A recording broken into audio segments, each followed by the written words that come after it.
Hey, it's Ed Emerson once again with Dem Talk America. We're here today with a good friend of mine who I've known for a long time, both here in Sacramento and now Joe has wandered off to Nevada. I want to say thank you to Tiger Eye Design. Tiger Eye Design is our host for this thing. Everything you need for your campaign printing. So 3, 2, 1. I'm going to hit Joe Camicia right here, my old buddy, who is nothing but trouble. Joe's a 3-time international ping pong champion, and once had a conversation with Prince backstage at a show. So, Joe, how you doing today?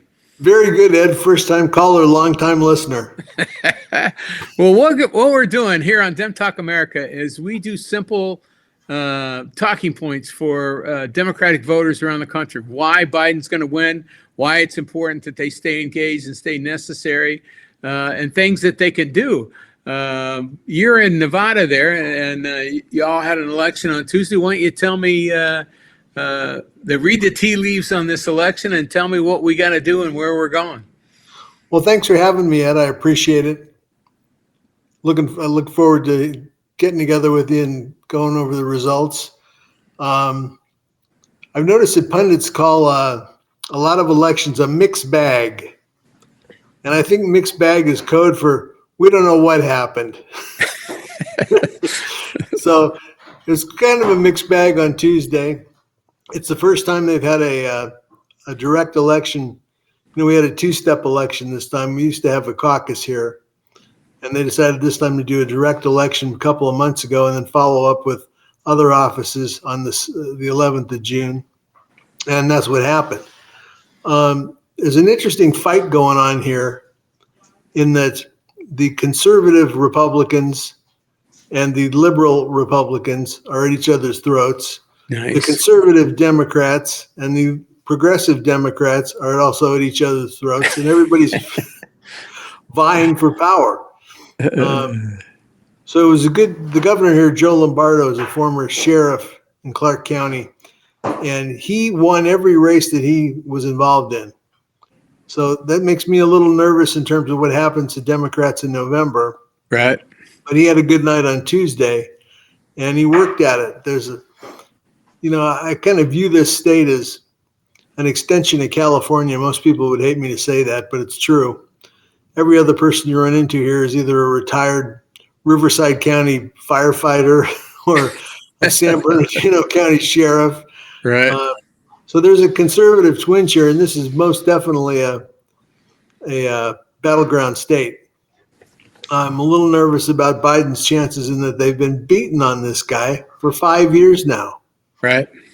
Every day. He's too old. He's too this. He's too feeble. The election's rigged. He rigged it. It's just ridiculous. I mean, I have to give him credit for staying on message for 5 bloody years, but they've done it, and it's hurt him. So what's the battleground in Nevada? It's basically 3 different states. It's Vegas and the area surrounding there. It's Tahoe and Reno up north, and then there's the great open space somewhere in between. So one of the things Biden has counted on, and one of the things that he did last time, is the casino workers, the big union down there. How's the big union doing in terms of support, and how did they do in the election on Tuesday? Well, the culinary workers are the Democrats in this state. They basically run the Democratic Party, and they were very involved. There was a bill in the legislature that would have provided some incentive for culinary employees, union members, and it was hit and miss. They scored some and missed on others. So it was a difficult day for the culinary workers who are not used to losing here. Right. Getting everything they want. So that's also, again, getting back to mixed bag, it's a little nervous. Makes people a little nervous. Hasn't the Orange Menace, Donald Trump, hasn't he made some outreach to the casino culinary workers? Oh, yeah. He was all over this bill saying that he's, Mr. Pro-worker, pro-employee. I just can't imagine at the end of the day people are going to actually vote for that guy. Right.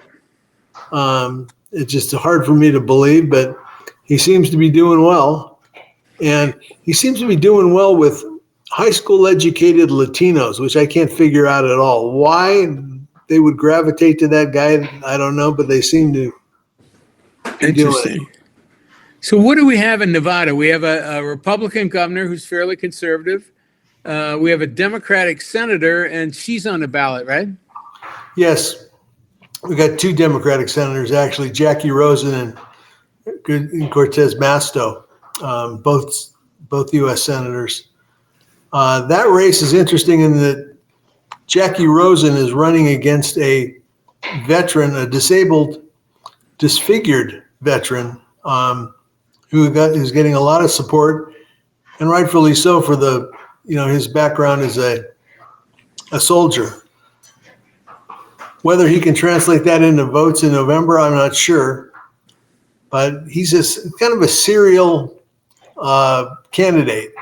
Right. He ran 4 years ago when he lived in Texas. He ran 2 years ago here in Nevada, and he's on the ballot again. He's fishing for a seat with the RNC, right? Oh yeah, he's got a very, very conservative record. He's a MAGA Republican. Well, I think they're in trouble. My personal assessment is that Democrats have overperformed in just about every election so far across the congressional board. We did better in a state Senate race yesterday than we thought we were going to do. The 6 of the 7 Democratic or competitive states, I should say, the states that we have to win, have Democratic governors, except for Nevada. Right. What can Californians do? Is there anything that Californians can do other than sit on their ass and complain about winning by only 30%? Can Democrats get involved in Nevada politics or through the Biden campaign? Is that one way to do this? Absolutely, and have been involved and will continue to be involved. I mean, this guy Brown, who's running against Rosen, is a appealing candidate. He's extremely conservative. At the end of the day, I can't imagine women are going to support the guy, but they might. Right. So if I were living in California and I'd say, what can I do to impact this election? Coming to Nevada and making sure it stays Democratic is a key. And yeah. There's many established ways to do that, whether you want to give money or ring doorbells or whatever it happens to be. People do like to volunteer in Nevada. Yeah, go to Tahoe, stay at the Grand Sierra Resort or whatever it is, and apparently they have 24/7 ping pong. So to let you know, much more appealing trip than Iowa. You could get. Oh my God! So, are there any of the how many members of Congress does the House does Nevada have? It's got let's see, 4 at this point. Did they pick one up? Yeah, that's possible. They got one.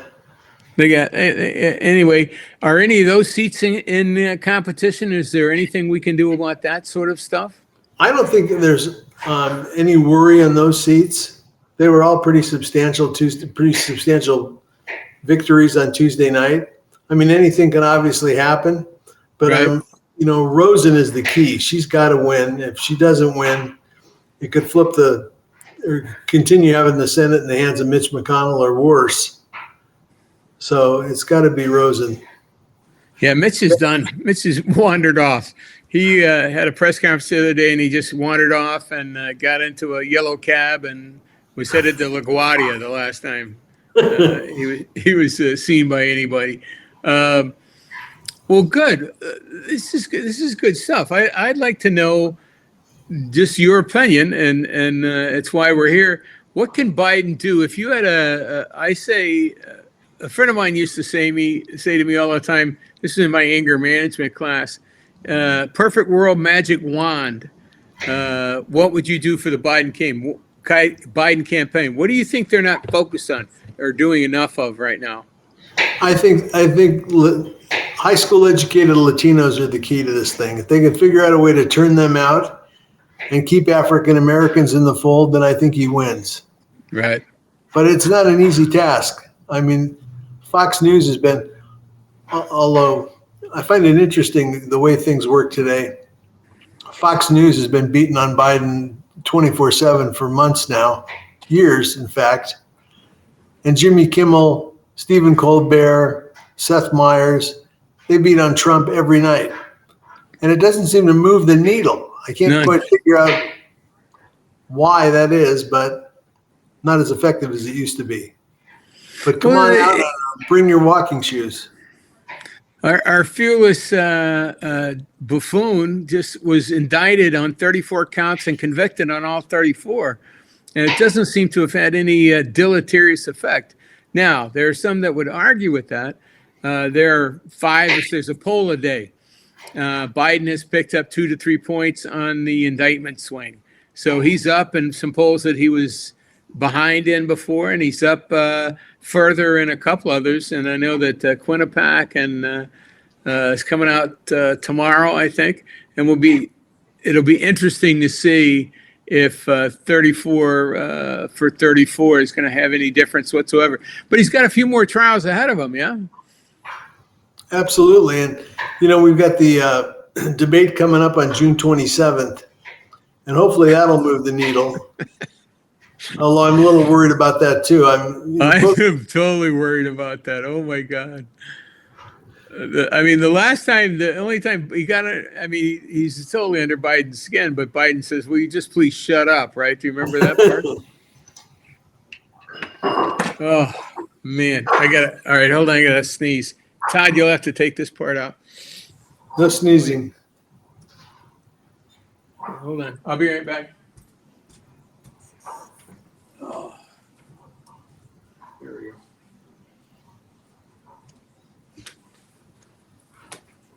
It's a podcast. We can do anything we want. All right, here we go. We're back.